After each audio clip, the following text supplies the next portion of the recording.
Assalamualaikum warahmatullahi wabarakatuh. Kembali lagi dengan saya Muhammad Syibur Kafi. Dalam kesempatan kali ini atau dalam video kali ini, saya akan menjelaskan tentang salah satu gangguan jiwa yang dialami oleh manusia, yaitu tentang skizofrenia. Lantas apa skizofrenia itu? Atau gangguan apa yang terjadi kalau orang mengidap skizofrenia? Faktor apa saja yang akan dialami atau yang dilalui sehingga terjadi skizofrenia? Dan pendekatan apa atau terapi apa yang dilakukan kepada individu yang mengalami penyakit gangguan jiwa skizofrenia ini?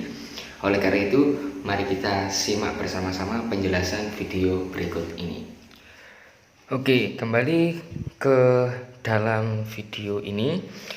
Di sini saya akan menjelaskan tentang skizofrenia. Apa sih skizofrenia ini?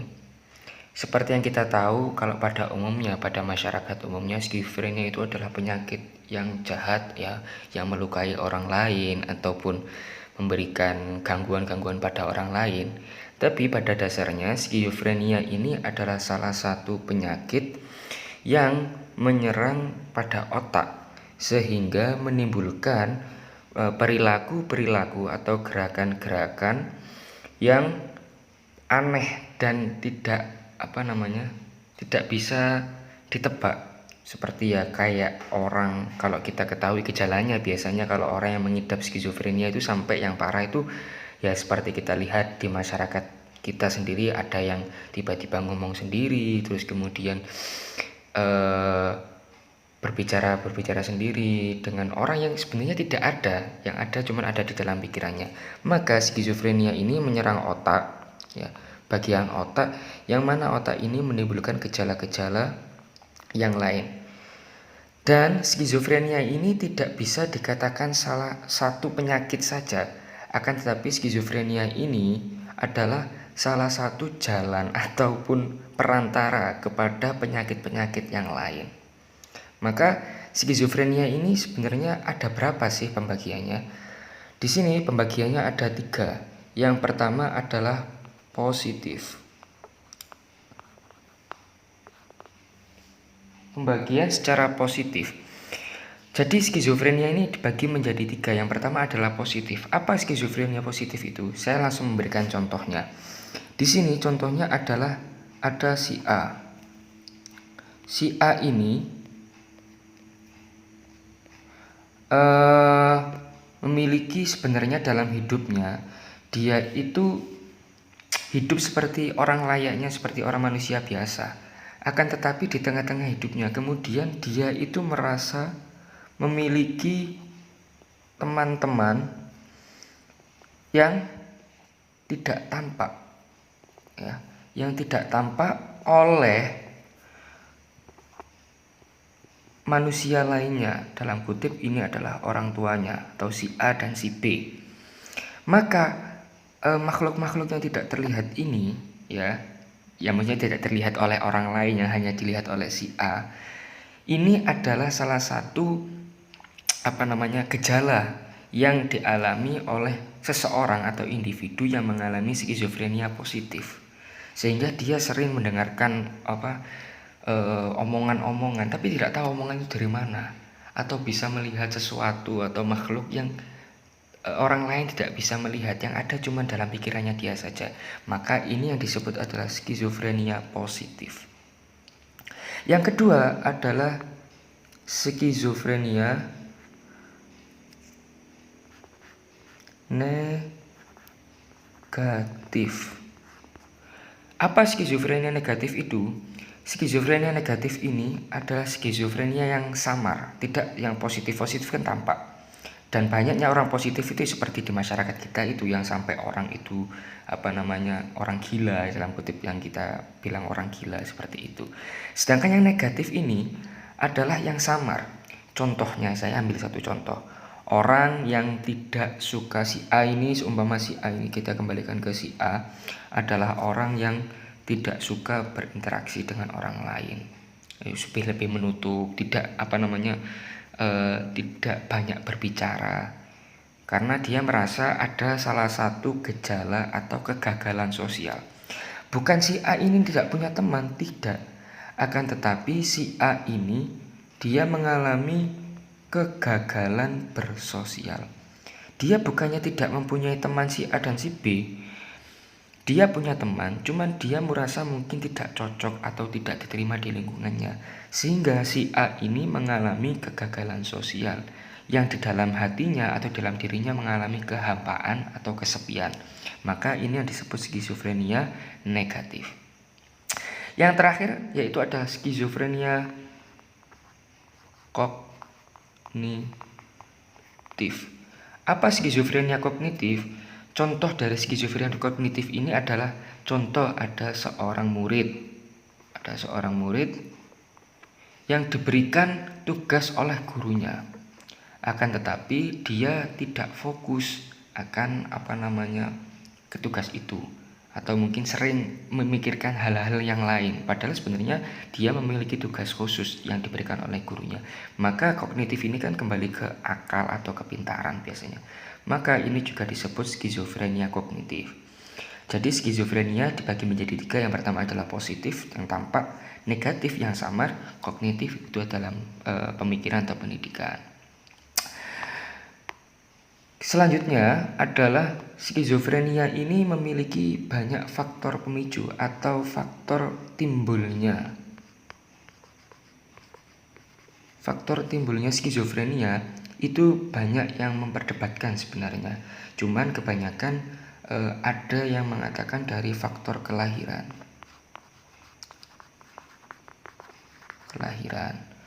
atau dari ketika dalam kandungan.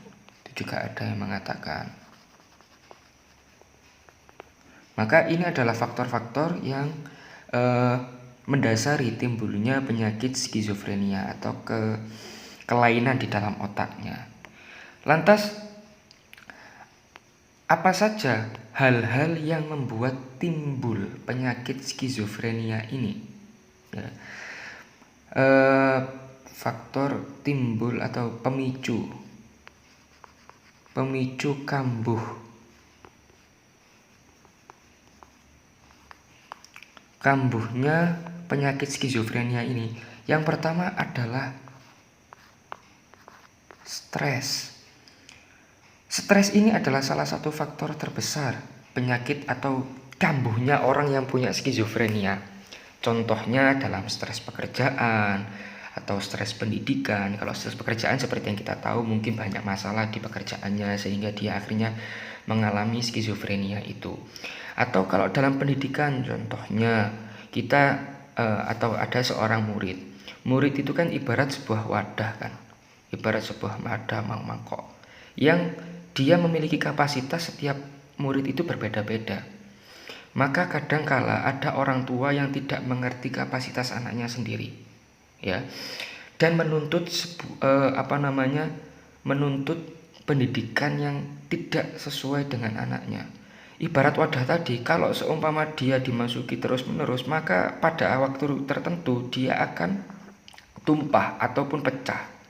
Sehingga hal ini menimbulkan skizofrenia itu semakin seperti bom waktu, semakin menumpuk, penyakitnya menumpuk. Akhirnya pada titik tertentu banyak kita temui murid yang tiba-tiba dia sudah tidak bisa diajak ngomong. Itu titik terparahnya ya, sampai tidak bisa diajak berinteraksi, bahkan pada hal-hal kecil pun dia tidak bisa melakukan.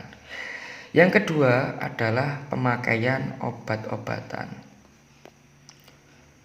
Obat-obatan ini seperti yang kita tahu, orang pemakai sabu atau obat-obatan yang terlarang itu lebih banyak orang mengalami halusinasi.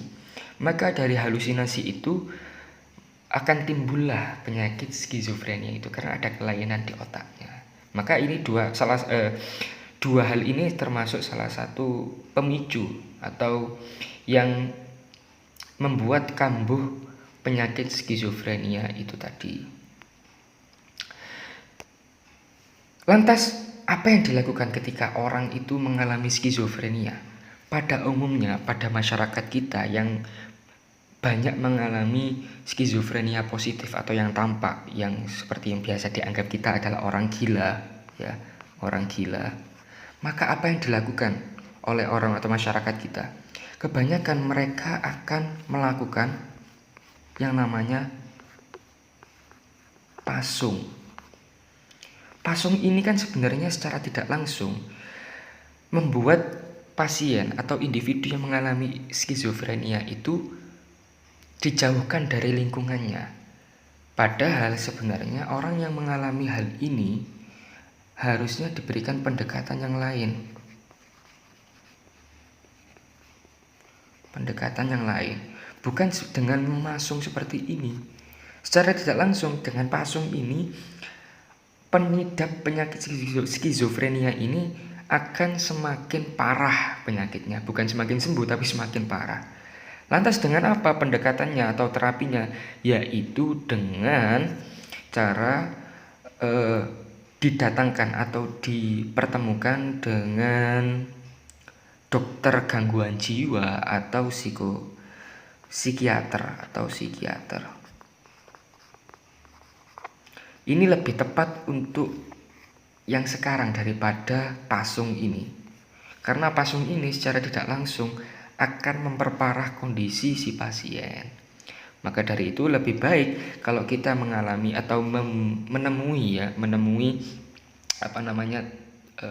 teman atau sanak saudara atau di tetangga-tetangga kita yang mengalami skizofrenia berat dalam kutip ya, atau yang positif yang sudah parah, maka lebih baik jangan dipasung atau didekam, tapi lebih baik diajak ke psikiater atau ke dokter gangguan jiwa. Maka itu lebih tepat karena mereka juga memiliki penanganan tertentu dengan pendekatan-pendekatannya. Lantas seperti kita tahu, penyakit skizofrenia ini di dunia itu sangat banyak. Bahkan di Indonesia sendiri itu sudah ada sekitar 400.000 pengidap skizofrenia. Itu tidak tahu itu sudah mencakup yang positif, negatif atau yang kognitif. Tapi kebanyakan mungkin yang kognitif ya. Padahal yang negatif atau yang kognitif banyak juga diderita oleh masyarakat. Memang tapi yang positif itu lebih berat daripada yang negatif, seperti itu. Maka seperti yang kita ketahui, setelah kita mengetahui apa itu skizofrenia dengan cara faktor-faktor yang membuat kambuh skizofrenia, hendaknya kita sebagai yang sudah tahu memberitahu kepada orang-orang yang memiliki penyakit seperti ini dengan cara diajak ke psikiater, bukan lagi dengan pasung. Karena pasung ini sudah bukan waktunya lagi kita memakai pasung ya, tapi kita lebih kepada pendekatan ke psikiater atau dokter yang lain, atau dokter gangguan jiwa maksudnya, psikiater atau dokter gangguan jiwa. Mungkin itu saja sedikit penjelasan tentang skizofrenia, mulai dari pengertiannya, terus kemudian pembagiannya dan faktor-faktor yang menimbulkan penyakit ini, serta faktor yang membuat kambuh penyakit ini, lantas cara mengatasinya. Mungkin itu saja yang bisa saya sampaikan, kurang lebihnya saya mohon maaf. Wassalamualaikum warahmatullahi wabarakatuh. Thanks for watching.